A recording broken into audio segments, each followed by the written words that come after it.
Kung meron po sa inyo, wag nyo na pong i-delay. Matuto na po kayo sa aking buhay. Amen. Praise the Lord. Sino po dito ang lumalalim sa pagkaunawa sa pag-ibig ng Diyos? This is our last topic. It is very vital, it is very important, napakahalaga po sa bawat Kristiyano, na talagang lumalim po tayo sa pagkaalam natin sa pag-ibig po ng Diyos. This is our topic for this month po. No? Last na lang po ito. Yung the power of God's love. If you know na mahal ka ng Diyos, kahit balasubas ka, alam niyo po, that is power. Kasi po ako po, natutunan ko po yan. 2007, first year po ng aking dialysis. Yung pong prayer ko po, hindi ko makalimutan, bago po ako isalang sa first dialysis ko. Sabi ko, Lord, alam ko, naging balasubas po ako, Panginoon. Naging lamaran ako. Pero kahit ganito ako, alam ko, mahal mo ko, Panginoon. Hindi ho ba makapangyarihan po yon? Kung may pangangailangan po kayo, Lord, alam ko, mahal mo ko, hindi mo ko pababayaan. Kung ano man po ang sitwasyon nyo na parang, Lord, meron akong nararamdaman sa katawan ko, Lord, alam ko, mahal mo ko. Ikaw ang aking Jehovah Rapha. Ikaw ang aking kagalingan. Amen. Kaya nga po yung first topic po natin, ano po yung naunang topic po natin? Yung God's love empowers us to what? Overcome sin. Kapag mahal mo ang Panginoon, binahal ka ng Panginoon, tinanggap po yung pagmamahal niya, alam niyo po, pag lagi mong mini-meditate, lagi po nating i-meditate ang pag-ibig ng Diyos, hindi ka gagawa ng makakasakit sa Diyos. Always meditate on God. Yung pong isipin nyo lang, siya yung Panginoong Diyos, nagkatawang tao, para lang po, yung inawit po natin kanina, kung naintindihan nyo po yan, I'm forgiven because you were forsaken. I'm accepted, you were condemned. Dapat tayo po yung nasa lugar na yon. Pero dahil mahal po tayo ng Panginoon, kaya nga po, kung ganun pala ang ginawa ng Panginoon sa atin, pag iniisip mo po yung pag-ibig na yon, madali pong i-overcome ang sin. Hindi ko gagawin ito. Balasubas na lang talaga ako kapag pinili ko pa magkasala. Nagkakasala ho tayo, pero hindi natin dapat sinasadya. Hindi intentional, hindi deliberate, no? Hindi tayo nag-e-enjoy. Kung magkakasala man tayo, agad tayong nagre-repent. Huwag kayong maniwala dun sa wala ng repentance after mong nag-repent ng minsan. Hindi po totoo yun. Diablo po ang may nun. Masyado po nilang ini-stress yan kapag para bang sinasabi mo sa Lord, naligtas mo ako muli, sabi daw nilang ganyan. Hindi po. Alam niyo po, nabanggit ko na ho ito, let me remind you, yung repentance, it is a gift for the human beings lang. Ang mga angels hindi pwedeng mag-repent. Si Satanas hindi pwedeng mag-repent. Wala silang ability to repent. Wala silang puso na mag-repent. Tao lang po ang pwedeng mag-repent. Kaya kung nagkasalaman ho tayo, 1 John 1:9, mag-repent lang ho tayo. Confess our sins. Lilinisin pa tayo ng Panginoon. Amen. So kung mahal natin ng Panginoon, we will overcome lahat po ng kasalanan. Amen. Huwag po natin sabihin na, kasi tao lang, nasa ano pa tayo, alam niyo po, para mo lang ini-spoil yung laman mo. Hindi po, pwede po sa loob ng araw o ilang araw na hindi ka magkasala. Magkasala ka man, alam mo, hindi mo sinasadya. Hindi ka nag-e-enjoy. Ngayon, kung sinadya mo man, maghingi ka ng tawad sa Lord, pero hindi mo na uulitin yun kasi sinadya mo yun. Amen po ba? Ano po yung pangalawang pinag-aralan po natin? No, yung power of God's love, it helps us what? Conquers what? Fear and timidity. Kapag alam mong mahal ka ng Diyos, hindi ka matatakot kahit anong sitwasyon po natin. Kahit sabihin pa ng doktor na ito na lang ang taning mo, hindi ka matatakot. I remember nung sinabi po ng doktor sa akin, anytime mabubuwal ka, sabi po ng cardiologist. In other words, anytime mamamatay ka. Ang sabi lang po ng Holy Spirit sa akin, huwag kang matakot. Kaya po ako buhay po ngayon. Because sinabi po ng Panginoon yun. At bakit po sinabi yun? Dahil mahal tayo ng Panginoon. Hindi tayo mamamatay doon ng untimely. Kung hindi pa po darating ang Panginoon, tatapusin po natin yung long years po natin na pinangako ng Panginoon. Yung long life na pinangako ng Panginoon. Amen? Bakit? Ikaw at ako mahal po ng Panginoon. Always remember that. Yung inawit po natin kanina, how wide, how deep, nasa Ephesians chapter 3 po yan. Talaga po masyadong malawak, masyadong malalim, mataas ang pag-ibig ng Diyos sa tao. Kung wala man nagmamahal sa iyo, kapatid, merong nang nagmahal sa iyo at patuloy nagmamahal sa iyo. Walang iba kundi ang ating Panginoon. Agape love pa ang pag-ibig niya sa iyo. Amen. Last week po, pinag-aralan po natin, tinuro nga po sa atin ni Bishop, na ang pag-ibig ng Diyos, the power of love, ano po ang pwedeng gawin ng power of love? It helps us what? Endure all trials. Kung nasa pagsubok ka, no, isipin niyo po ito, Lord, alam ko nasa pagsubok ako, mahirap ang sitwasyon ko, pero pinangako mo, ikaw ang aking kalakasan. Pinangako mo kita. Bakit? Mahal ka ng Diyos, hindi ka niya iiwan. Amen. No, kung alam niyo po nandiyan pa si Brother Alan Torres. Atsuya ba?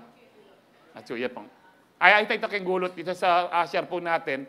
No pong, siguro kung narinig niyo po yung testimony, napanood niyo, nung sa mga Wednesdays po natin, no, kasi po para po siyang paralyzed, hindi siya makagalaw po. Ano na po siya, no, halos 2 araw na. Nung pinuntahan po namin kasama yung mga CU, ang dami po namin, 2 CU ng babae at saka lalaki po, na ang dami po namin doon. Ang sinasabi po niya sa akin, sinasabi ng Diablo sa akin, nasa yung Diyos mo na, sabi ko sa kanya, huwag mo siyang paniwalaan. Sabi ng Diyos ngayon, mahal ka niya, hindi ka niya iiwan. And that is power. That night po, na imposibleng makatayo po siya, nakatayo po siya. That is the power of God's love. That is the power if you believe na mahal ka ng Diyos. If you believe na mahal ka ng Diyos. Alam niyo po yung Ephesians 3:20? Yung pong, kasi. Now to Him, who is able to do exceedingly, ayun po pala, abundantly, ang sabi po dyan, now to Him who is able to do immeasurably more than all we ask or imagine, according to His power that is at work within us. Bago po ang 19 yan, from verse 16, 17, 18, nandiyan po yung ini-explain ni Paul how wide, how deep po yung love ng Panginoon. Ang sinasabi po ni Paul dyan, doon sa mga previous verses, kung naniniwala kang malalim, matindi ang pag-ibig ng Diyos sa iyo, walang imposible. Kaya po sabi po dyan, now to Him who is able to do immeasurably. Makakagawa lang ang Diyos kung meron kang pananampalataya na ikaw ay mahal ng Diyos. Immeasurably. Higit pa sa inihingi mo, higit pa sa ini-imagine mo, according to what? To the power. Ano po yung power? The power of His love na dala-dala ng Holy Spirit. Kaya lagi nyo pong i-declare pag gising nyo sa umaga, bago kayo matulog, Lord, salamat po, mahal na mahal mo ko, pati ang pamilya ko, kaya hindi mo kami pinapabayaan. And that is power. Pwede ba natin palakpakan ng Panginoon doon? Praise the Lord. Now, ito pong ating pag-aaralan po yung last topic po natin. Karning-karni po ito. Fasten your seatbelt. Dahil marami po ang hindi po, may ano ho nito, yung nag-fasten na ng seatbelt si Pastor Jack. Pag-aaralan po natin, God's love empowers you to deny yourself. Deny yourself. Luke 9:23. Ang sabi po dyan, then He said to them all, whoever wants to be my disciple must deny themselves and take up their cross daily and follow me. Heavenly Father, salamat po, Panginoon. You are so good to us, O God. Salamat po sa iyong matinding pag-ibig sa bawat isa sa amin. Nandito po kami, Panginoon, it is because of your love, it is because of your mercy, it is because of your grace. Salamat po, Panginoon. And tonight, we allow your Holy Spirit. Holy Spirit, you are free to move. Kumilos po kayo sa aming kalagitnaan. Ipaunawa niyo po ng mabuti sa bawat isa sa amin, Panginoon, ang iyong salita. Ipaunawa niyo pong mabuti, Panginoon, kung gaano niyo kami kamahal at magandang-maganda ang plano niyo sa amin, lalo na po sa mga first-timers po namin. Kumilos po kayo, Banal na Espiritu. We know nandito po kayo and we welcome you. We welcome your manifest presence. Manifest your presence. Let your glory be felt in this place. And as we believe, receive your powerful word, let there be healing, deliverance, and salvation be upon your people today, tonight. Father, we love you because you first loved us. In Jesus' powerful name we pray. Ang lahat po yung magsabi ng Amen. Palakpakan po natin ang Lord. Sino po ang gustong maging disciple po ng Panginoon dito? The word disciple is follower, tagasunod ni Kristo. Kung tayo po'y tagasunod ni Kristo, sabi diyan, whoever wants to be my disciple, my follower, ang sabi po diyan, must deny themselves and take up their cross daily and follow me. Now, to deny ourselves, it doesn't mean na you must hate yourself. Hindi po. Hindi po yun yung, ano sabi ng Bible, I need to deny myself. So, hindi ka kakain ngayon. Hindi ka kakain ngayon ng konti, marami. Hindi. Yung kamuhingan mo yung sarili mo, hindi ka na maliligo, I must deny. Hindi po yun. Ang deny yourself, yung pong kagustuhan natin, yung gusto ng laman, sinusurrender po natin sa Lord.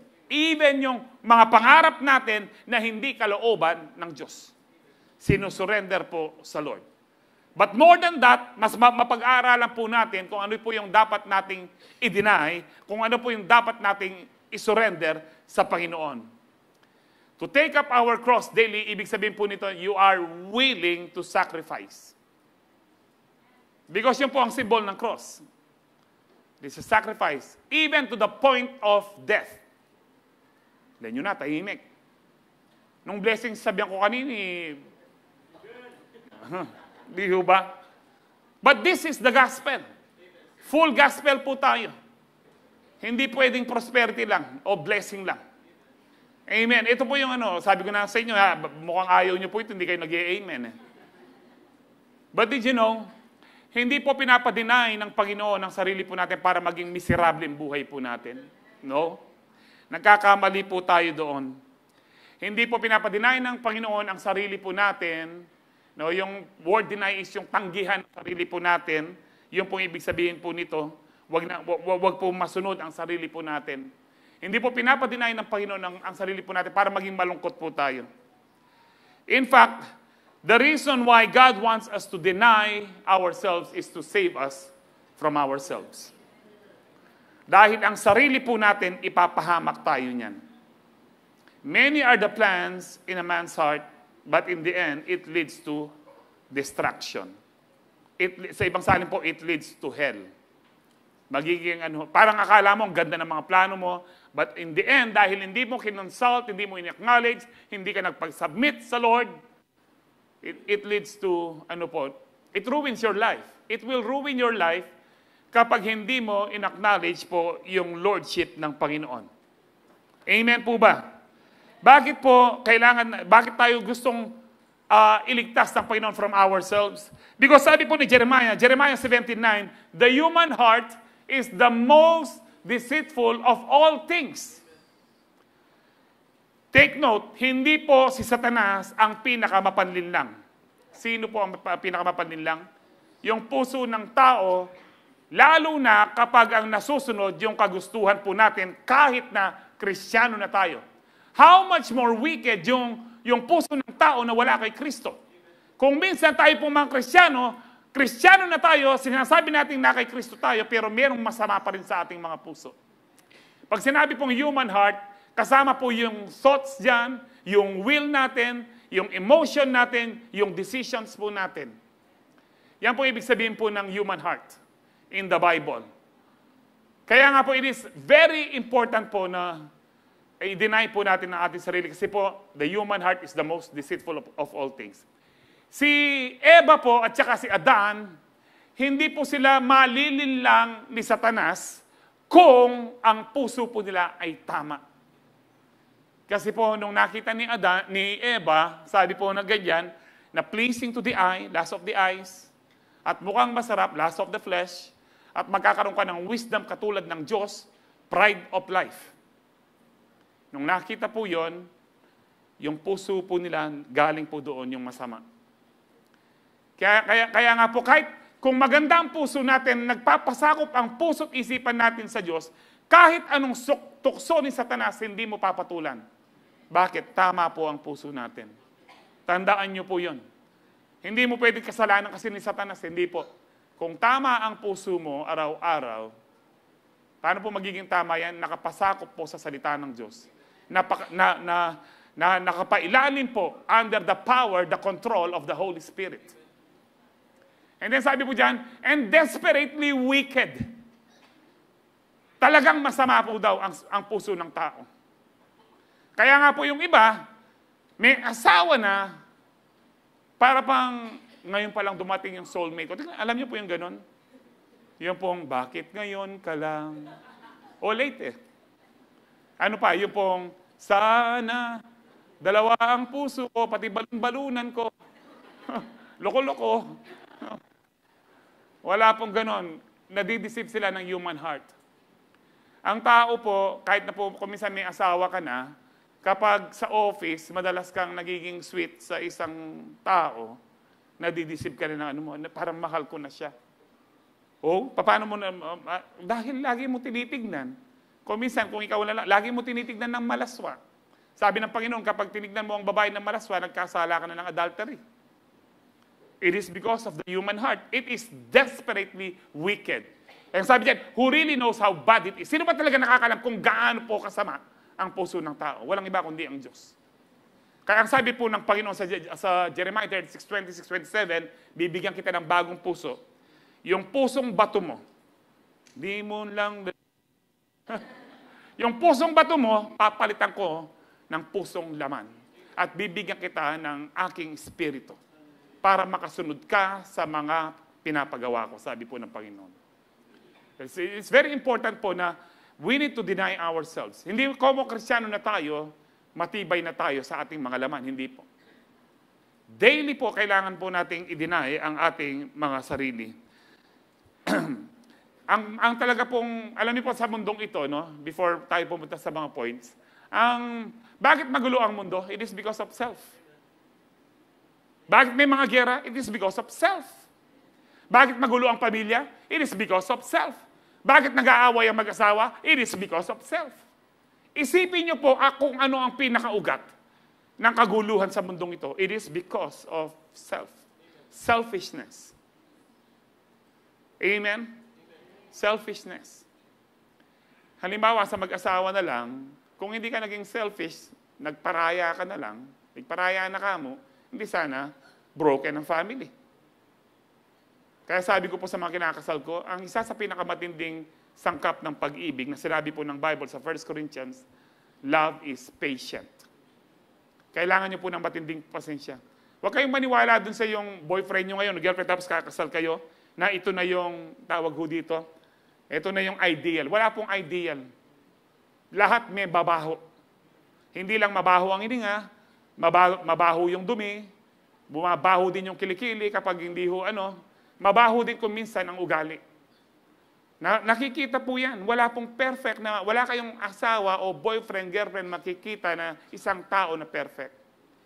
Kasi kung naghanap ka ng ideal at nakakita kayo, lugi siya kasi ikaw mismo hindi ka ideal. Di ba? Ang kailangan mo sa pag-ibig is patient. No, maging patient ka. Patience ang kailangan po natin. Amen. Love is patient. Kaya sa inyo rin po, dapat pasensya kayo sa pagkikinig ng salita ng Diyos.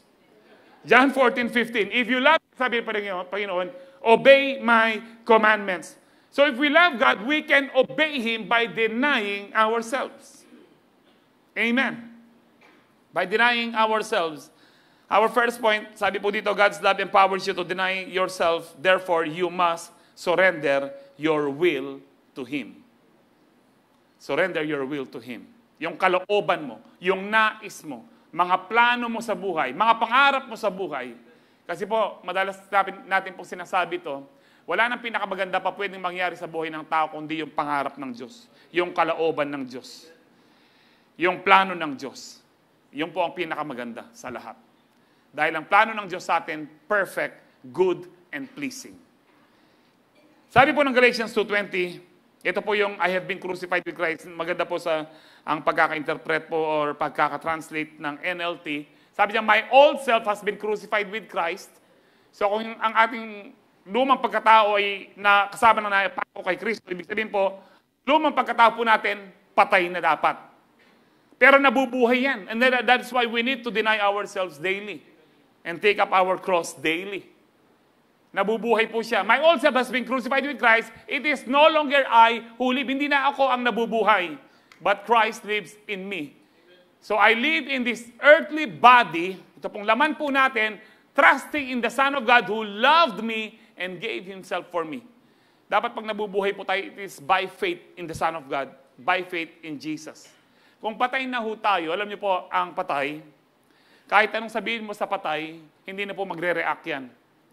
Kahit sabihin mo sa patay, Ganyan yung pagka-makeup mo, pangit. Tingnan mo, barong mo, sakip-sikip, sa'yo ba yan? No? Hindi yan tatayo. Ano pakialam mo, patay na nga ako. Hindi po. Kung patay na ho tayo, kahit siraan po tayo, hindi ka na dapat gumaganti. Ngayon, kung sasabihin mo naman sa patay, ay, ang ganda ng pagkakamikap, bagay mo yung suot mo. Hindi niya sabi, thank you. Lawin ko mo, nung ka mamuladit. Bakit patay na? Ibig sabihin po niyan, kahit anong papuri ng tao sa'yo, no, hindi ka na po lalaki ng ulo. Hindi ka na magpapauto.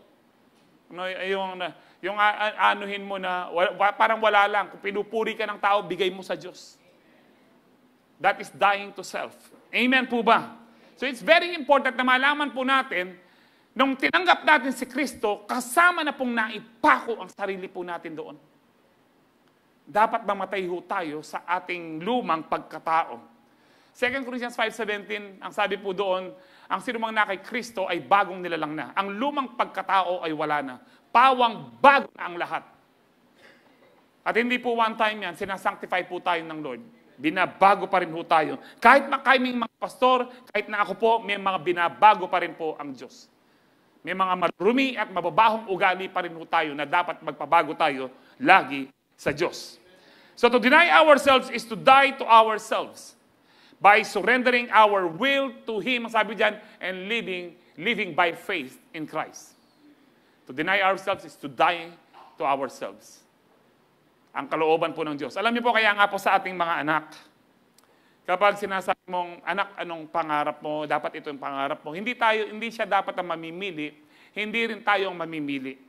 Dapat tinuturo natin, anak, ipag-pray mo kung ano ang plano ng Diyos. Marami pong mga bata po ngayon, magugulat kayo, ang gusto po nila maging professional, professional gamer ba yon? Streamer? Kalokwan? Ano? Hindi, Pastor, may pera doon. Napakialam ko natin pera. Magsisira ang buhay ng bata sa kaka-games na yan. Marami pong mga, dyan, demonic entities. Lagi pong sex and violence po ang nandyan. Lagi pong demonic po. Tingnan nyo, kung sasabihin natin, kung anong pangarap mo na, kasi gusto mong maging professional gamer, tapos ikaw naman magulang, yayaman ng anak ko, kasi yumayaman daw sila. Ang mga yumaman man, makamtan man ang buong mundo, ano sabi po ng Panginoon? Mawala naman ang kaluluwa. Buri mo, tayo sa impyerno yung anak mo, pati na ka. Kaya ang dapat natin tinuturo sa mga bata, sa mga kabataan din, kung ano ang plano ng Diyos, yun ang masunod. Kasi yun po ang perfect, yun ang pleasing, yun ang pinakamabuti sa atin. Amen po ba? Talagang ito pong subject pong ito, talagang mahirapan po mag-amen yung iba.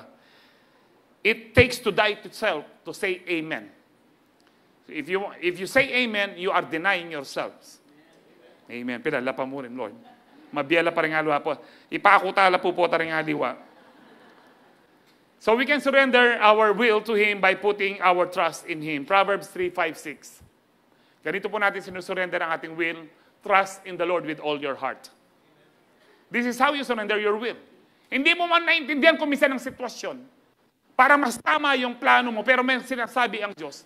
Trust in the Lord with all your heart and do not depend on your own understanding. Do not depend on your own education. Wala akong pakialam kung graduate ka ng law o kung ano man po, kahit nag-graduate ka pa ng pagiging astronaut. No? Dapat po magdepende tayo sa Diyos. Kasi yung sinasabi po nilang kasing talino mo si Einstein, mamamatay ka pa rin katulad ni Einstein. Walang magagawa ang katalinuhan mo na iligtas ang sarili mo. That's why we need to trust in the Lord with all of our hearts and do not depend on our own understanding, our own education, kahit meron ka pang master's degree, kahit meron ka pang doctorate degree. Do not depend on your own intelligence. Mapapahamak po tayo. Seek His will in all you do. Sa ibang salin po, in all your ways, acknowledge Him. Kasi po, Lord, ano ba ang will mo? Pinag-pray po natin, ano ba ang kalooban ng Diyos? Because sabi nga po natin, the best thing that can happen to our lives is the will of God. Wala na pong iba. Seek His will. Tanong natin, Lord, ano pong kalooban mo sa buhay ko? Sa araw nito, sa linggong ito. Bukas, anong kalooban mo, Lord? Dahil bawat araw ay pahiram lang ng Diyos po sa atin. And He will show you which path to take. Ililid ka niya sa tama ang Panginoon. Ang sabi nga po ng Panginoon, I will lead you in the way you should go. Kung magtitiwala tayo sa Panginoon. Proverbs 23:26. O my son, give me your heart. May your eyes take delight in following my ways. Ang sabi po dyan, oh my son, give me your heart. Gusto po ng Lord na isurrender po natin ang ating puso, ang ating will, ang ating mga pangarap sa Kanya. And then, na tayo po ay dapat meron tayong joy to follow Him, to follow His word, to follow His ways. So surrendering our will to Him is giving our hearts to Him and gladly, sabi niyo po gladly, following His ways. Kasi po, meron pong sumusunod nga sa Diyos, pero hindi naman po nag-i-enjoy. Ayaw po ng Lord yun. Dapat kung susunod tayo sa Diyos, to deny ourselves, sumusunod ka sa Diyos na masaya. Ayaw po natin yung ating anak, inutusan mo na maghugas ng pinggan, tapos binabasag naman niya. Inutusan mo pumunta ng tindahan, pagkatapos po niyang takbo-takbo na hindi napapagod, pagpunta ng tindahan, ako na Lord. Ang Lord, ayaw din po niya yung ganon. Gusto ng Lord, pag sumunod tayo, with all of our hearts, na merong joy sa ating mga puso. That is how we deny ourselves. Hello, sound check. Sabi ko po kanina, pinapadinay ng Panginoon ang ating niya ba? Hindi pinapadinay ng Diyos ang ating mga sarili para maging miserable ang buhay po natin. But to save from ourselves, na mapahamak po tayo. Hindi ibig sabihin, didinay mo sarili mo, malungkot ka na. Parang ngayon, yung iba sa inyo, malungkot kayo. Paano na yun? Pastor, yung mga pangarap ko. Mas maganda ang pangarap ng Diyos. Alam niyo po, dati po nangarap ako, ganito, gusto kong maging businessman, gusto kong yumaman, ganito, no?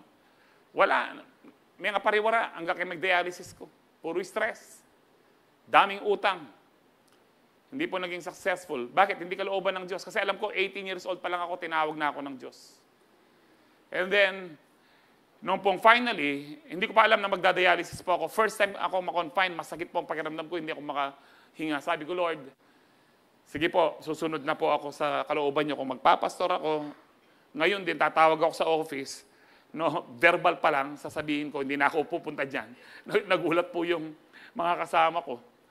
Sabi ko, siguro sabi na mamumurit yata, uling may hospital yan. Tinupad ko po, hindi na talaga ako, habang pinagpe-pray ko yung will ng Lord, tinatanong ko kay Lord, kung magba-Bible school na ba ako, hindi ako pumunta po sa trabaho. No, at 2 buwan na, hinatiran po ako ng 2 buwan na sahod. At that time sabi ko po, pinabalik ko, hindi ko matatanggap yan, dahil hindi ko matatanggap ang pera, ang sahod, na hindi naman ako nagtrabaho. Kasi kaya nga po tinawag pong wages yan. Ibig sabihin, pinagtrabahuhan mo siya. Hindi ko pwedeng, pinabalik ko po kahit kailangan ko po ang pera. Parang ano na po talagang, inaano ko po yung sarili ko na you need to live by faith. Kung mabiyat talagang kung buhay talaga ang Diyos, magtiwala ka sa Diyos. At patutunayan ng Diyos. Sabi ko nga, Lord, kung talagang buhay ka naman at totoo ka, isusustain mo ko. For 17 years, hindi po nagkulang ang Diyos. Ako pa, kami pa ang namimigay. Bakit po? Kapag anak ka ng Diyos, kailanman hindi ka magkukulang kung marunong kang mag-deny sa sarili mo. At yung kalooban niya ang nasusunod. Amen ho ba? Darakal noring amen. Lord, medyo akakaitan mo po, Lord. Praise God. In fact, gusto ng Lord na i-deny po natin sarili, hindi para maging malungkot, para mas maging masaya ang buhay. Malungkot po yung pagiging makasarili. Subukan pong maging makasarili. Itago mo yung masarap na ulam, itago mo yung chocolate, itago mo yung ano. Ang pangit po ng pakiramdam po nun. Matthew 7:21. Sabi po dyan, not everyone who calls out to me, Lord, Lord, hindi lahat ng tumatawag sa akin, Panginoon, Panginoon, will enter the kingdom of heaven. In other words, hindi lahat maliligtas. Yung nagsasalita o tumatawag sa akin, Panginoon, Panginoon. Sino daw ang maliligtas? Only those who actually do the will of my Father in heaven will enter.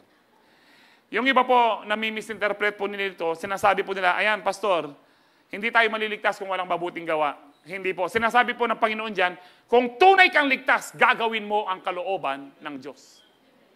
Dahil nung tinanggap mo si Kristo, ligtas ka na, wala ka pa mang ginawa para sa Diyos.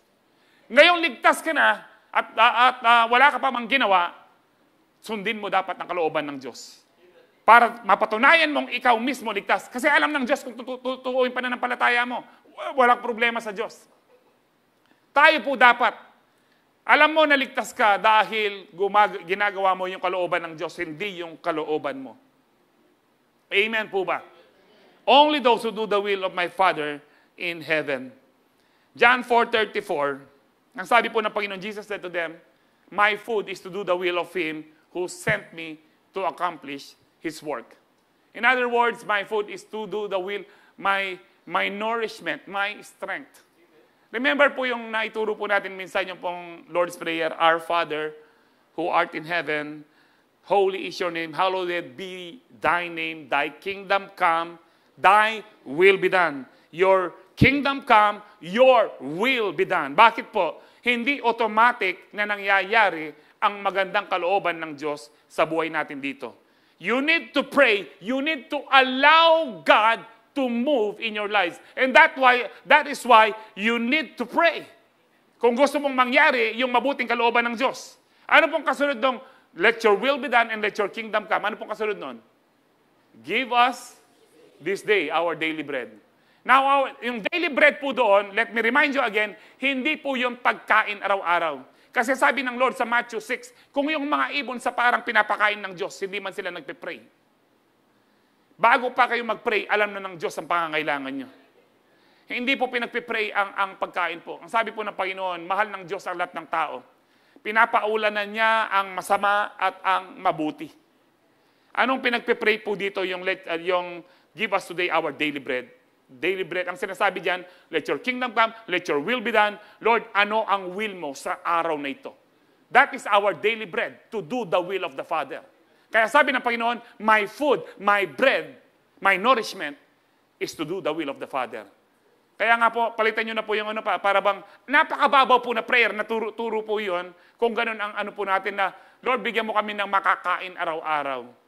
Ang makakain araw-araw, yung pong sabi ng Panginoon, yung pagkain ko, ay yung sundin ang kalooban ng Diyos. Kaya nga po araw-araw, tanungin natin, Lord, sino po yung pwede kong i-bless ngayon? Ano bang kalooban mo, Lord, sa akin ngayon? Sino po yung pwede kong ipag-pray ngayon, Lord? Sino kaya yung pwede kong i-evangelize, ipakilala ka, Panginoon? That is our daily bread, doing the will of the Father who is in heaven. Amen. Huwag niyong problemahin po yung pagkain po natin. Ibibigay ng Lord yun. Kung nga yung mga maya, rendenas kang kilwal pumamangal la, ikapag ang balasubas ka. Mangan ka. Nino na po maranop ken eh. Kami po minsan, galing po kami sa National Convention, napakainit po kanina. Yun pa lang po yung tanghalian namin kanina, yun pa lang po yung kinain ko. Tapos bago umalis, dahil nagugutom po ako, kumain po ako ng saging. Kaya nakita nyo, wala akong tagyawat. Now, kapag ginagawa mong kalooban ng Diyos at mula po sa puso, lagi kang malakas. Napatunayan ko na po ito. Nung ginawa ko pong sumunod sa Diyos, sabi ko nung nagpastor po ako, di ba ayoko po magpastor kasi gusto kong yumaman. Sabi ko, nung nagpastor po ako, lumalakas po ako. Ito pala yung my food. Kasi gutom po ang Panginoon dito, nagdadala ng pagkain ng mga disciples. Lord, kumain ka na, nanlalambot ka na niyan. No, yung kalakasan ko is to do the will of the Father who is in heaven. Kapag ginagawa mo ang kalooban ng Diyos, hindi ka manghihina. 17 years po ako nagdadialysis. Tumatayo po ako lagi dito. Minsan, bukas po, linggo, gabi. Yun po ang pinakamahina ng katawan ko supposedly. Actually po, ang normal talaga sa dialysis patient, 3 times a week. Dapat ngayong araw na ito, dialysis ko. Dati po, during my first year, 3 times, po ako. Pero nung kinocompute ko po yung araw ko na nawawala, pati sa ministry, sabi ko, mag-step of faith ako, 2 beses na lang ako mag-dialysis. At that time, hindi pwede talaga. Dahil mataas ang creatinine ko, hanggang ngayon, mataas po, po yung, sabi ng doktor, hindi pwede. Alam mo po, sa inis ko, sabi ko dun sa nephrologist ko, Dok, kung gusto mo, yung Sabado ko, ilibre mo. Tikna nga na ako. Tikna nga na. Kaya nga po, ngayon, lang po ako, twice a week. Sa susunod po niyan, wala na. Wala na po. Drop out na po ako. Praise the Lord. Because with God, nothing is impossible. When you're doing the will of God, that is denying ourselves. And when you do the will of God, mas lalo kang lalakas, mas lalong masaya, mas lalong mapayapa ang buhay. Do the will of God. I challenge you. Kung mayroong pinapagawa ang Diyos sa inyo, gawin niyo po. At lalakas kayo, lalo kayong pagpapalain. So whenever we deny ourselves by doing His will, sabi po dyan, we are being nourished and it helps us grow stronger. Say amen. Number 2, God's love empowers you to deny yourself. Therefore, you must be prepared to sacrifice for Him. Pastor, kabayat na nitang i-surrender mo. Ngayon, mag-sacrifice? Did you know, may mga preaching po ngayon, may mga messages ngayon ang sabi nila, mali kayo, hindi na tayo dapat nagsasacrifice kasi nag-sacrifice na si Kristo. That is half-truth. Nag-sacrifice si Kristo para sa ating kasalanan. Hindi na tayo kailangan mag-sacrifice sa kasalanan natin. Kaya kung nagkasala tayo, huwag ka na magdrama. Ang sabi mo lang, Lord, from your heart, sorry po, nagkasala ako. Hindi yung, Lord, nagkasala po ako, lulud ako sa munggo. Wala nang, ano tawag ba yun sa Catholic, yung pong ina-afflict nila sarili, parang penance po ata yun, no? Yung pong pinaparusahan ng sarili dahil nagkasala po. Hindi na po natin kailangan parusahan ng ating sarili. Meron na pong naparusa sa mga kasalanan po natin. So hindi na tayo kailangan mag-sacrifice doon. Yet, meron pong mga dinidesire ang Diyos na dapat pa rin tayong mag-offer sa Kanya ng mga sacrifices. Ano po ito? Dalawa lang po yung pag-uusapan po natin, no, na sacrifice na gusto po ng Lord. At ito po yung nasa Bible. Romans 12:1-2. Ang sabi po dyan, and so dear brothers and sisters, I plead with you to give your bodies to God. Yung buhay po natin, yung katawan po natin, because of all He has done for you. No, ang sabi po, sa ibang sali po, therefore I beseech you. Kapag meron pong therefore, ibig sabihin po niyan, because of Romans chapter 1, 2, 3, 4, 5, 6, 7, 8, 9, 10, 11, na in-explain ni Paul, bakit tayo ligtas. Therefore, no, dahil sa mercy ng Panginoon at grace ng Panginoon na naaligtas ka, pinatawad ka niya, kahit balasubas ka, paggamit mo ang iyong katawan, ang iyong buhay sa Diyos. And then sabi po dyan, because of all He has done for you, let them be what? A living and holy sacrifice. Hindi po totoo yung dapat yung bayani po na mamatay. Dapat tayo po yung living heroes. Wala pong silbet, walang kwenta yung bayaning patay na. Amen po ba? Kaya po, Lord, handa ako mamatay para sa iyo. Alam niyo po, kung wala ka pang nagagawa para sa Panginoon, dapat mabuhay ka muna. Huwag ka munang mamamatay. Dapat meron tayong magawa para sa Panginoon. Magawa natin yung kalooban ng Diyos. Amen. Let them be a living and holy sacrifice. Itong katawan natin. Buhay siya na banal, na ialay natin sa Panginoon because this is the kind He will find acceptable, na banal. Ang sabi po yan, this is truly the way to worship Him. And then verse 2, ang sabi po dito, paano natin i-deny ang sarili natin, i-offer? Don't copy the behavior and customs of this world. Huwag tayong gumaya sa mundong ito. Huwag tayong mainggit sa kanila. Yung iba naiinggit, mapayama ka, inumi mapayama ka, sugalya pa. Balo mo, yan. Yung mga gari pagkakapat siya, makanya kaisip, demonyo ya pa mo rin. Kapag in love ka kay Lord, hindi mo iisipin yung mga bagay sa mundo. Hindi mo kokopyahin yung mga bagay sa mundo. Kaya sabi diyan, don't copy the behavior and customs of this world. But let God transform you, mabago ka ng Diyos, into a new person by changing the way you think. Kailangan palitan na po natin ang ating pag-iisip, anak pala ako ng Diyos. Dapat ang aking asal, anak ng Diyos. Kung anak pala ako ng Diyos, dapat hindi ako nagwo-worry. Kung anong pangangailangan ko, alam ko, ibibigay ng Diyos dahil mahal ako ng Diyos. Ang kailangan lang, isurrender ko ang aking buhay, isurrender ko itong katawan ko, ipagamit ko sa Diyos ang buhay ko. And then sabi po dyan, then you will learn to know God's will for you, which is good, pleasing, and perfect. Ito po yung sinasabi ko. You will never know kung ano po ang will ng Panginoon kung hindi mo pagagamit ang buhay mo sa Diyos. Remember, ang buhay po ng tao, ang sabi po ni David sa Psalms 90, I think, 70 years lang. Kung meron kang kalakasan, aabot ka ng 80 or more. Si Enrile nga, 100. Ilang araw po yung 100? Ilang araw po yung ano? 36,500 days. 365 kasi. Yung 70 years old, 26,000 lang po yon. Yung 80 years old, 29,000 lang po yon. Napakaiksi lang po ng buhay po natin. No, kahit hindi man po natin enjoy ang iba't ibang pleasure of this world, because in the last days, marami pong magmamahal, puro pleasure ang hinahanap po nila. Magmamahal sa kanilang sarili. Nagiging makasarili. Kaya nga po, it's very important na ma-deny po natin ang sarili at yung pong will ng Panginoon ang masunod at ma-sacrifice po natin yung mga kalooban ng laman po natin, ibigay po natin sa Diyos. Para malaman po natin yung pong perfect will po ng Panginoon sa atin that is pleasing and good. Sino po dito gusto niya maranasan yung perfect will ng Panginoon? Dahil alam niyo po, ibig sabihin po nito, lahat po ng plano ng Diyos sa bawat isa po sa atin maganda. Pero bakit hindi natin nararanasan kung minsan? Because we are not fully surrendered. Because we are not fully surrendered at we do not offer our bodies na talaga pong ipagamit sa Diyos. Be fully surrendered at ipagamit mo ang buhay mo sa Panginoon, mararanasan mo yung magandang plano ng Diyos sa ating mga buhay. Amen po ba? In Romans 6:13, sabi dito, do not let any part of your body become an instrument of evil to serve sin. Huwag mong hayaan anumang parte ng iyong katawan. So be careful, little eyes, what you see.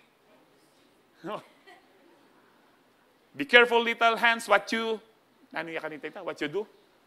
I don't know. Pero lahat ng parte ng katawan daw po natin, sabi po dyan, huwag mong hayaan na yan ay maging instrumento ng masama. Pangungurakot, panunood ng pornography, o kung anuman pong masamang pagtingin sa ibang tao. And then instead, give yourselves completely, sabi niyo po completely to God, for you were dead, but now you have new life. Ano pong dead? Dead in the spirit. Ngayon na born again po tayo, kaya meron tayong bagong buhay. Buhay po ngayon ang spirito natin. So use your whole body as an instrument to do what is right for the glory of God. Ang buhay pong yan, hindi mo na pag-aari, kapatid. Ang buhay po natin, ang may-ari po niyan, ang Diyos. Kaya dapat tinatanong natin, Lord, ano po ang nais niyong mangyari dito po sa property po ninyo? Hindi po dapat ang kalooban po natin ang nasusunod. 1 Corinthians 6:19-20. Don't you realize, ang sabi po dyan, that your body is the temple of the Holy Spirit?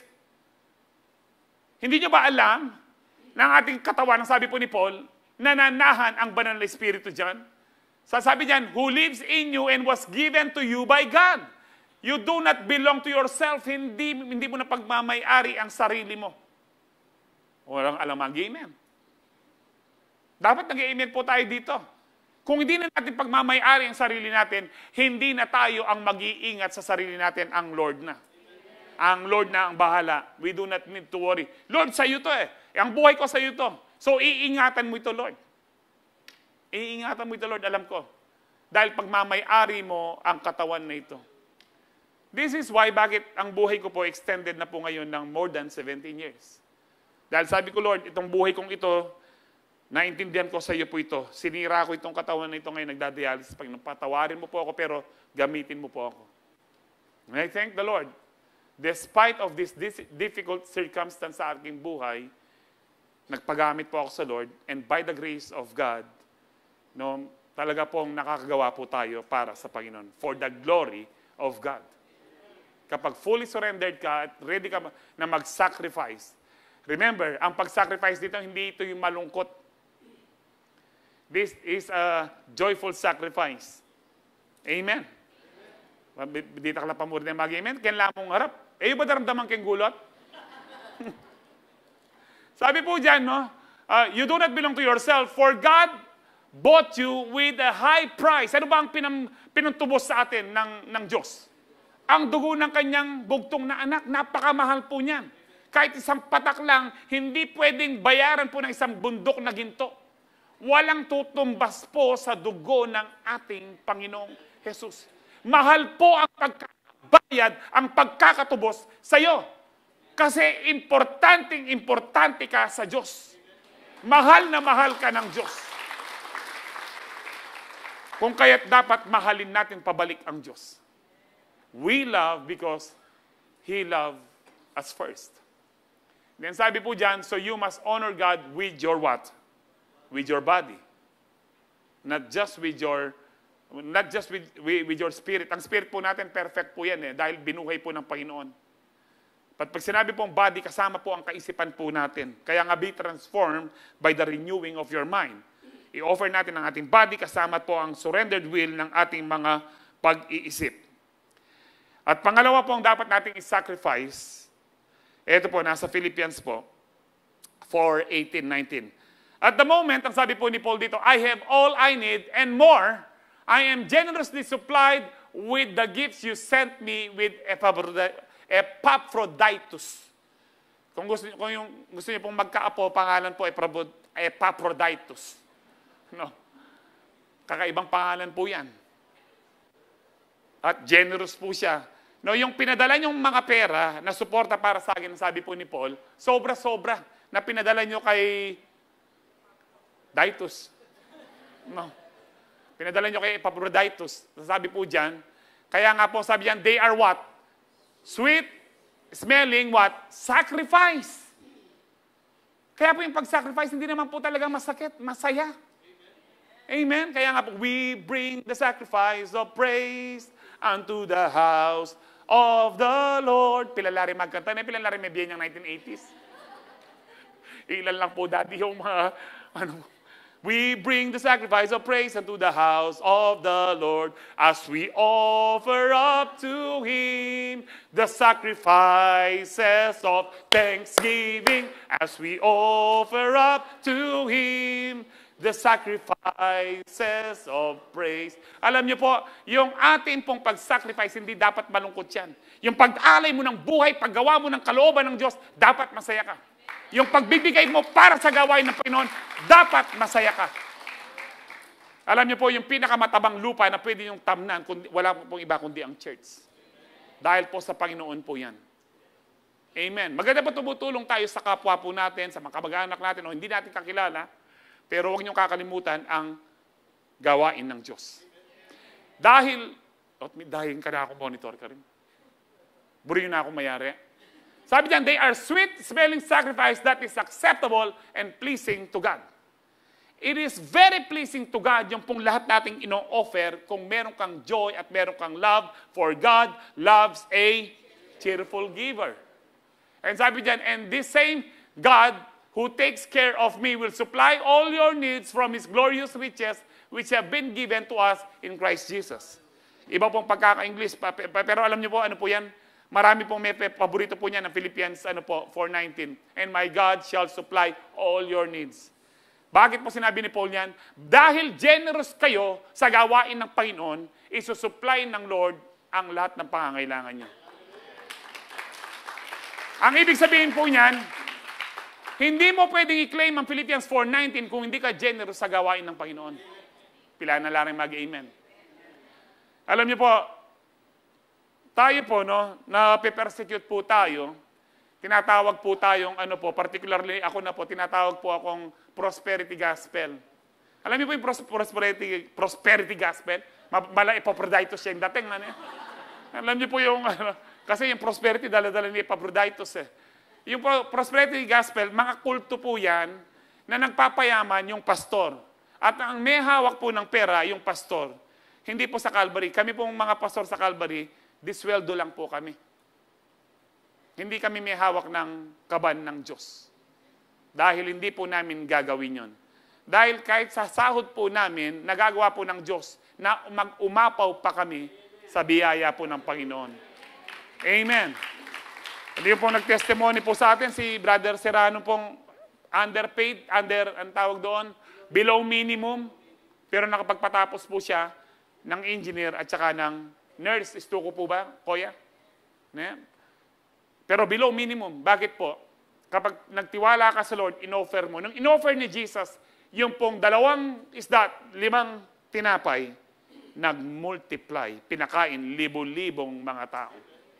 Kaya huwag ka magreklamo kung mababa ang sahod mo, i-offer mo sa Lord. Lord, salamat po, imo-multiply mo po ito, hindi kami magkukulang. Ang Panginoon ng aking pastol, hindi ako magkukulang. Amen. Kaya nga po yung pong Philippians 4:19, my God shall supply all your needs kapag ikaw ay generous sa gawain ng Panginoon. Now, merong nagko-question po sa atin, meron ng tithes, meron pang offering, meron pang first fruits, second fruits, wala na pala na.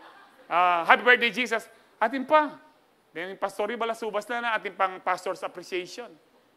Lahat po ng yan, tithes, offering, first fruits, pastor's appreciation, happy birthday, Jesus. Tsaka po yung mga love gift, meron po nagbibigay po ng mga personal na love gift po sa amin. Lahat po ng yan, hindi sa pilitan katulad ng salvation. Kung ayaw mong gawin, okay lang, gusto mo pa rin magaling, pero ayaw mong gawin, okay lang po. But never question God kung ikaw ay nagkukulang. Never question God kung ikaw ay napapariwara. Amen. Kung bakit po namin, ang tawag dito, talagang pinipreach, because it is in the Bible. Tignan niyo po yung book of Acts, hindi po siya 10%, hindi siya 20%, hindi siya first fruits. 100% and more. Acts chapter 2 hanggang Acts chapter 4, hindi pa, nagbigay na po sila ng lahat ng kanilang yung iba nagbenta pa ng ari-arian para ibigay sa apostles' feet, ibigay sa church. One day, nainggit si Ananias at Sapphira, magbenta rin tayo ng ating lupain. Nung nakita nila malaki yung benta, ay huwag natin ibigay lahat sa church. Pero nangako na sila sa puso nila. Habang nag-o-offering, tumayo si Pastor Peter. Alam niyo po, ang ibig sabihin nun, may pakialam ang pastor sa mga offering. Sabi po ni Pastor Peter, o Ananias, yan na ba lahat ang kita nyo sa binenta nyo? Opo. O ng milyari, miglaram niya, hindi ka nagsinungaling sa akin, nagsinungaling ka sa banal na Espiritu sa Diyos. Patay. Gawin ko kaya mamaya ito, isa-isa. Anong oras kaya tayo umabot dito? Ausan nyo rin Pangilina, St. Peter. Baka mayroong mag-opo tapos nagsisinungaling. Alam niyo po, kapag mahal mo ang Diyos, kahit itodo mo lahat. Kahit itodo mo lahat. We believe in prosperity kasi gusto ng Diyos na mag-prosper tayo. No, isingit ko lang, kasita. 2 Corinthians 8:9. Si Kristo naging mahirap para sa kanyang kahirapan, ikaw ay makapangilabot man, yumaman. Sabi po yan, for you know the grace of our Lord Jesus Christ, that though He was rich, mayaman po siya, siyang may-ari ng lahat. Naging tao siya, naging mahirap po siya, yet for your sakes He became poor so that through His poverty, you might become rich. Basahin niyo po sa Tagalog yan. Basahin niyo po yung buong context. Tungkol po yan sa pagbibigay sa gawain ng Diyos. Pera po ang pinag-uusapan yan. Hanggang chapter 9, pera pa rin ang pag-uusapan. Hindi po yan something that is so super spiritual. Hindi po. Kaya nga po yung example pa ni Paul dyan. Tignan niyo yung Macedonia. Out of extreme poverty, sinuportan nila ako. Sila pa ang namilit. Nang sabi pong ganyan. Because alam ng Macedonia, for them to overcome poverty is to give to the ministry of God. Di taklarin mag-amen. Pag ginawa po natin ito yung mga sacrifices that are pleasing to God. Lalo kang i-bless ng ating Panginoon. Kaya yun, makiramdam na naman kayo, yung prosperity gospel. I-meditate nyo po yan, 2 Corinthians 8:9. Kasi yung unang church, sa parusahan sila, yung unang church, hindi ba mayaman din sila? Mayaman din po sila, maraming nagbigay. Pero wala na po yung era, salamat, wala na tayong doon sa era na pinapakain sa leon, bagamat sa ibang bansa, may ganyan pa rin po pinapatay. Gusto nyo ba magbalik tayo sa ganon? Kaya ngayon, bakit tayo pinaprosper ng Panginoon? Para yung blessing natin, napaprosper tayo, binibless tayo for a purpose, to win souls for Christ. Hindi tayo binibless ng Lord para sa pleasure lamang. Sinabi ni Paul kay Timothy, God richly provides for us for what? For our enjoyment. Pwede tayo muring idagdag ita. Lawin nyo na kayong, I think 1 Timothy chapter 6 po yun. Pinuprovide ng Lord abundant, richly, ang ating mga pangangailangan for our enjoyment. And yet, hindi lang for our enjoyment, para po maging blessing sa iba. Kaya nga po declaration natin dito, we are blessed to be what? To be a blessing. Kaya command those who are rich in this present world. Sino pong mayaman kay Kristo? Magsabing amen. Ito po yung commandment para sa atin. Not to be arrogant, wag tayong maging mayabang, or nor to put their hope in wealth. Bakit? Which is so uncertain. Nawawala po yan eh. Mga walang kwenta po ang kayamanan talaga. Bigla na lang mawawala. But to put their hope in God. Kahit milyonaryo ka na yung kapatid, marami kang pera ngayon, magtiwala ka, huwag sa pera, kundi sa Diyos. Sabi po dyan, who richly provides us with everything. For what? Our enjoyment. Kaya nga po yung pag-sacrifice, hindi po yan para mga lulu ka. Hindi po para po yung maging maano yung buhay mo. No. Whenever you sacrifice for God, your body, your talent, your time, and your treasure, God is providing you with everything for your enjoyment. Kaya, ano po, ang buhay ng Kristiyano ay masayang tunay. Hey, hey! Masayang tunay. Praise the Lord. Sabi ko sa kanila, paborin nyo rin sasabing kay, marilyala mo deng demonyo nga pong udas sa rin. Paborin nyo lang. Hindi po natin, ang ano po dito, nung binili po natin yung lupang yan, tinodo po natin. Sabi ko nga, wala na tayong pangsahod sa ano, no? Wala, sabi ko kay Sister Nelia, wala na po kanya. Kami pong lahat, kaming tatlo, Pastor John, Sister Nelia, nasa bangko po noon, no, God will provide. Bago tumating po yung araw na yon, may pangsahod po. Because truly, God is faithful. God is good. Amen. Nung magpadalata po ka rin ng kaya rin, hindi na tayo mag-win ng soul kasi to win souls, kailangan mo ng pera. Namburi yung lakad-lakad kami, kahit tulo-tulo kayo, wawa. Ako pa lang.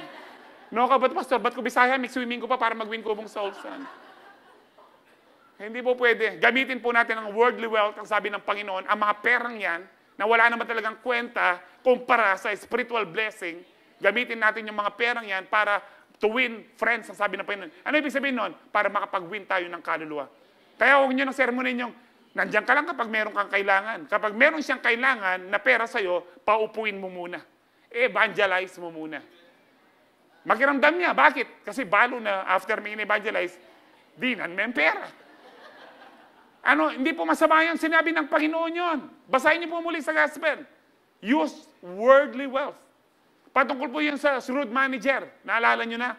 Na ginawa ng shrewd manager, ganito ba yung utang mo? Bawasan natin. Para pag di daw siya marunong magtrabaho, magpalaw, o ano. Para pag wala na akong, ayan po, I tell you, use worldly wealth to gain friends for yourself so that when it is gone, you will be welcome in eternal dwellings. Bakit? Yung nang-uutang sa'yo, humingi sa'yo lagi, binibigyan mo naman na born again, pagdating sa langit, ay salamat, no? Bago ako mang-utang o bago mo pera, in-evangelize mo na ako. Ngayon, nasa langit tayo. Kaya nga, pagdating po sa eternal dwelling sa langit, maraming magpapasalamat sa'yo. Bakit? Ginamit mo yung worldly wealth mo. Maliwanag ho ba yan? Huwag po kayong pa-apekto doon sa sinasabi nilang ang Calvary Temple, prosperity gospel. Demonyos na rin. Hudas po yung mga yan. Tayo po alam natin, nag-evangelize tayo, ginagawa natin ang kalooban ng Diyos. At walang pastor po sa amin nang humahawak ng kaban ng church na ito. Ang hawak lang po namin, yung mga love gift na bigay po nyo sa amin, salamat po, I'm sure binibless po kayo ng Lord. At saka po yung mga sweldo na bigay po ng church sa amin. At hindi nagkukulang ang Diyos, nag-uumapaw pa. At dahil po doon, yung, ano ka rin Pastor Jun? Pastor Jun, so kain eh. Ayan po ang pinakahuling bago ang kotse po. Bago yung Innova niya. Pinagpapala po tayo ng Lord. Ayan, sabi na prosperity, mainggit kayo mo. God bless you. So God wants us to deny ourselves by being generous to protect us from what? Deadly greed. And to bless us abundantly. Bakit gusto ng Lord na deny natin ang ating sarili by being generous? Para protektahan tayo sa pagiging makasarili. Paprotektahan tayo sa love of money. Because greed or love of money is the root of all evil. Isang verse na lang po, Hebrews 13:16, dagdagang kini. Baka bukas ng pastor, gamitan niya rin po rin verse na sinabi ko kaya kayo na, pag-save yun na lang. Sabi po dyan, and do not forget to do good and to share with others. Ito po ginagawa po natin. Actually po, kung sinasabi po natin, puro ano lang ho ba, hindi po. Hindi na lang po namin report ngayon na may amount yung sa mga mission natin, yung SOCMA po natin, yung pong State of the Church Mission Address, wala na po. Kasi po, umaabot na po ng mahigit millions ang ating naitutulong. Pandemic pa lang, from March, April, May, tig 1 million po ang pinamimigay po natin ng mga ayuda. Kahit hindi po natin church member. Wala pong tithes and offering na regular po noon. Ilan lang po yung nagbibigay. Pero nagmilagro ang Diyos kasi nag-multiply po ang Lord. Ang tanong nga po sa akin ni Sister Nelia noon, Pastor, hanggang kailan tayo magbibigay? Magbibigay tayo hanggat binibless tayo ng Lord. Ang tanong, kailan ba hihintong bibless ka ng Lord? Kapag hindi ka na nagbigay. Kapag patuloy ka nagbibigay, patuloy kang ibibless ng Lord. Amen. Tayo po yung magbigay. No, karina ako, Lord. Tapos na pala. Number 3. God's love empowers you to deny yourself, therefore you must follow Him all the way to the end. Kung talagang meron tayong self-denial, hanggang kamatayan ang nasusunod si Kristo. Amen. Ang sabi po dito, to follow Jesus is to put Him first. Meron pong sumusunod kay Kristo pero hindi nauuna talaga si Kristo. Sabi po ng Luke 9:59-62, He said to another man, follow me, sabi po ng Panginoon. But he replied, Lord, first, let me go and bury my father. Jesus said to him, let the dead bury their own dead, but you go and proclaim the kingdom of God. Parang napaka-harsh po ng Panginoon dito. Ang totoo po nito, hindi papatay ang tatay nito. Ganito po ang kultura sa Israel. Ang hindi po pwedeng iwan, para pong Filipino po yan, yung matanda po ng yung magugulang po nila, inaalagaan. So hihintayin munang mamatay yung tatay niya bago siya maglingkod sa Diyos. Delayed obedience. Kaya sabi ng Lord, hindi po pwede yung ganon. And then, verse 61, still another said, I will follow you, Lord. Ang sabi niya, but first, let me go back and say goodbye to my family. Jesus replied, no one who puts a hand, sabi niya, to the plow and looks back is fit for the service in the kingdom of God. Anong ibig sabihin po niyan? Na yung, Lord, first, let me go back and say goodbye to my family. Aayusin muna yung mga ari-arian, yung mga, matagal na naman po yan na proseso. Yung mga mana. Ang ibig sabihin po ng dalawang ito, hindi talaga si Lord ang nauuna. Ang nauuna, yung kalooban nila. Kaya hindi sila, sabi dyan, hindi sila fit sa kingdom of God. For the service in the kingdom of God. So to those who follow Him fully without conditions will truly be blessed. Saan po natin makikita yan? Mark 10:28-30. Bibilis ako na po, 7:41 na po lang, 42. No? Sabi po dyan, Peter began to say to him, see, we have left everything and followed you. Ang kwento po dito about dun sa rich ruler, rich young man, na hindi ka pa, sabi niya, Lord, bata pa ako, ginagawa ko na yung loan ng mga yan. Meron ka pa isang kulang, ibenta mo lahat ng ari-arian mo, bigay mo sa mahirap, at sumunod ka sa akin. Malungkot po yung mayaman. And then, nung napunta po sila dyan, sabi ni Peter, Lord, sumunod kami sa iyo. We have left everything and followed you. Sabi po dyan, Jesus said, truly, I say to you, there is no one who has left house, or brothers, or sisters, or mother, or father, or children. In other words, walang sino man sa inyo na iniwan nyo muna ang inyong pamilya, at yung lands, o yung trabaho ninyo, o yung negosyo ninyo, for my sake and the gospel. Para kanino po? Para kay Jesus at para sa gospel, para sa pag-evangelize. 2 point po yun. Now, sabi po dyan, who will not receive what? 100-fold blessing. 100-fold, kailan? Now. Sa buhay po natin dito sa lupa, now in this time. Paano tayo makaka-receive ng blessing? Kung dinideny po natin ang ating sarili, nauuna ang Panginoon at yung ministry. This answers the question na ano ba ang priority? Ang priority po si Lord at yung pinapagawa niya. Ang ministry po, yung gawain sa church, saka po family, hindi po dapat competition yan. Marami po sa mga pastor ngayon, ang mali po nila, kaya broken families, hindi nila sinasama ang kanilang family sa ministry. Kahit hindi po pastor, yung iba po sa inyo, kaya nag-aaway kayong mga pamilya, lagi ka na lang nasa church, isama nyo po sa family, sa ministry. Magkasiyo sila, isama nyo sa mga mission, natin, gathering, sa mga Bible study, para mas ma-enjoy nila. Hindi po madali yan, of course. It begins with prayer every day. Pinagpe-pray yung Lord. Ang prayer ko po, yung sinabi ni, ano bang chapter po yun sa Joshua, as for me and my house, we will serve the Lord. Hindi po sinabing, as for me, I will serve the Lord. Dapat laging kasama ang ano. Kaya nga po ang family at saka ang church, hindi dapat nagkokompetisya.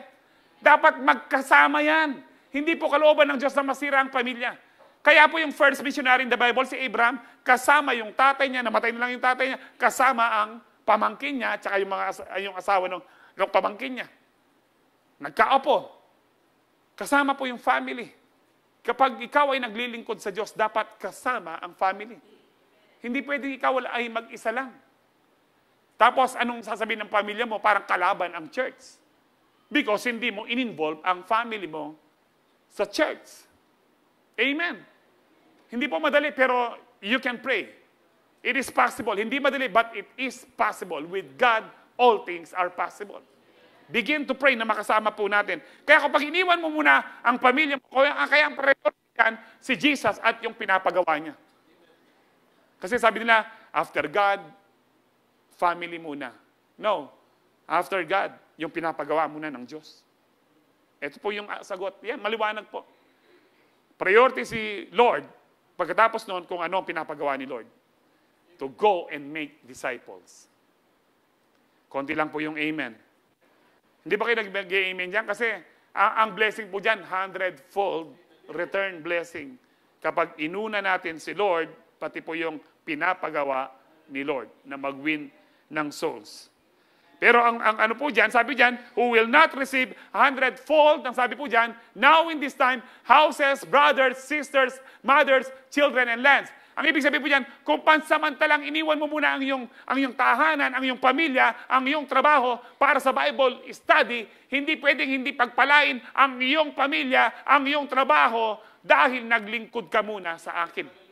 Hindi, kaya ang ano po dyan, ayaw naman ng Lord na masira ang pamilya. In fact, kapag inuna mo ang Lord at ang kanyang pinapagawa, mas mabibless ang iyong pamilya, mas mabibless ang iyong business, mas may promotion sa iyong trabaho, kapatid. Kaya hindi kalaban ang church sa buhay po natin. Hindi kalaban ang pinapagawa ng Diyos. Hindi kalaban ang ministry. Yan po yung sagot dun sa ano ba ang priority.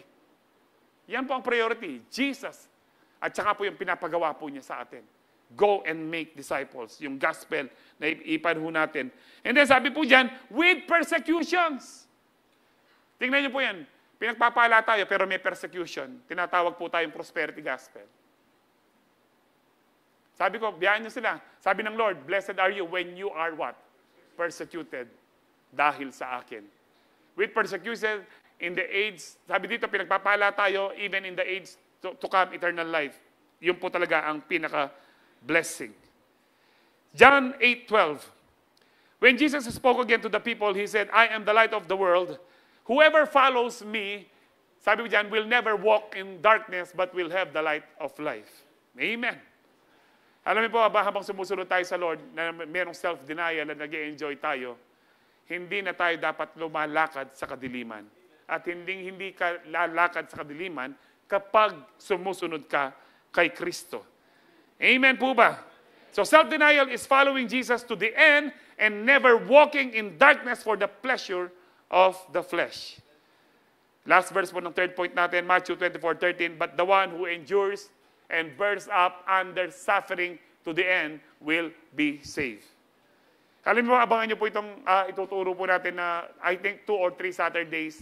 In the Bible, meron pong saved, past tense. Meron pong being saved, nangangaligtas pa lang po. Meron din pong will be saved. Ano ba ang lahat? Anong tama? Lahat po yan, tama. At mas may explain ko po yan dun sa mga darating po nating special depth class. Kapag tapos na po ang depth class pong ito. So, ang mahalaga po dito, manghawakan ka hanggang wakas. Deny yourself hanggang wakas. Na ang ibig sabihin po niyan, no, na ang lahat po ng will natin, sacrifice po natin sa Lord hanggang kamatayan. At kapag nagawa po natin yon, tayo talaga ay ligtas. So we will definitely follow Jesus and persevere to the end if we deny ourselves. Mahirap pong sumunod sa Panginoon na nasusunod din po ang ating kalooban. Mag-review na po tayo. God's love empowers you to deny yourself. Number 1, surrender your will to Him. Number 2, be prepared to sacrifice for Him. Yung ating katawan, yung ating buhay, at saka po yung ating mga tinatangkilik na mga blessing. Follow Him all the way to the end. He who endures till the end will be saved. Last verse before we take the Holy Communion. Titus 2:11-12. For the grace of God has appeared that offers salvation to all people. It teaches us. Yung grace ng Panginoon, ito yung nag-empower sa atin. Tinuturuan tayo to say no to ungodliness. In other words, ang grace ng Panginoon, tinuturuan tayo na mag-self-denial. And then to say no to ungodliness and worldly passions and to live self-controlled, upright, and godly lives in this present age. Hallelujah. So only by the grace of God can we truly deny ourselves and live under the rich blessings of God's will. Ang lahat po ng nakaunawa at na-bless sa mensahe ng Panginoon, magsabing, Praise the Lord! Praise the Lord! So sino po dito lagi nating dapat i-deny ang ating sarili magmula po ngayon? Hindi po magiging magulo ang pamilya kung merong self-denial. Hindi magugulo ang relasyon ng mag-asawa kung merong self-denial. Hindi magugulo ang community kung merong self-denial. Dapat po laging masunod si Kristo para lagi po tayong merong kapayapaan at kagalakan